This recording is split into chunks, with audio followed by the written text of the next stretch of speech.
Hello everyone और स्वागत है आपका द ह्यूमैनिटीज जंक्शन में, जहां हम कॉम्प्लिकेटेड टॉपिक्स को सिंपल तरीके से समझते हैं। आज हम बात करेंगे एक बहुत ही इंपॉर्टेंट इकोनॉमिक कॉन्सेप्ट के बारे में, the Gini coefficient. Gini coefficient या जीनी इंडेक्स एक नंबर है जो हमें बताता है कि एक कंट्री या एक ग्रुप के अंदर इनकम या वेल्थ कितनी अनइक्वली डिस्ट्रीब्यूटेड है। इसको इटालियन स्टैटिस्टिशियन कोराडो जीनी ने 1912 में डेवलप किया था। इसे समझना बिल्कुल सिंपल है। इसकी वैल्यू 0 और 1 के बीच में होती है। अगर जीनी कोएफिशिएंट 0 है, इसका मतलब है परफेक्ट इक्वालिटी, यानी हर इंसान के पास सेम इनकम या वेल्थ है। अगर जीनी कोएफिशिएंट 1 है, इसका मतलब है परफेक्ट इनइक्वालिटी, यानी सारी इनकम या वेल्थ सिर्फ एक इंसान के पास है और बाकी सबके पास कुछ नहीं है। जितना जीनी कोएफिशिएंट 0 के पास होगा, उतनी ही इक्वल सोसाइटी है, और जितना 1 के पास होगा, उतनी ही अनइक्वल। ये काम कैसे करता है? जीनी कोएफिशिएंट को समझने का सबसे बेस्ट तरीका है लॉरेंस कर्व को देखना।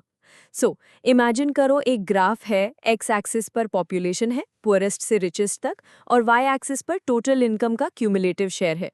अगर सबको बराबर इनकम मिलती है तो ग्राफ पर एक बिल्कुल सीधी लाइन बनेगी 45 डिग्री एंगल पर।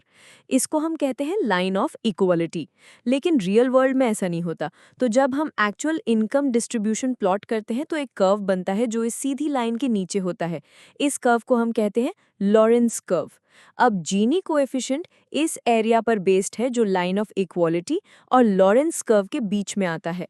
जीनी कोएफिशिएंट का फॉर्मूला होता है Gini equals area between the line of equality and Lorentz curve divided by total area under the line of equality। इसका मतलब है, अगर दोनों लाइंस के बीच का एरिया बड़ा है तो इनइक्वालिटी भी ज़्यादा है, और इस वजह से जीनी कोएफिशिएंट भी बड़ा होगा, और अगर वो एरिया छोटा है तो इनइक्वालिटी कम है। जीनी कोएफिशिएंट एक बहुत ही यूजफुल टूल है, पर इसके कुछ लिमिटेशंस भी हैं। सिंपल टू यूज, ये एक सिंगल नंबर में इनइक्वालिटी को रिप्रेजेंट करता है, जिससे डिफरेंट कंट्रीज और डिफरेंट टाइम पीरियड्स को कंपेयर करना आसान हो जाता है। ये सिर्फ रिच और पुअर के बीच का फर्क नहीं बताता, बल्कि पूरी पॉपुलेशन में इनकम डिस्ट्रीब्यूशन का हिसाब लगाता है। डिफरेंट डिस्ट्रीब्यूशंस, सेम जीनी।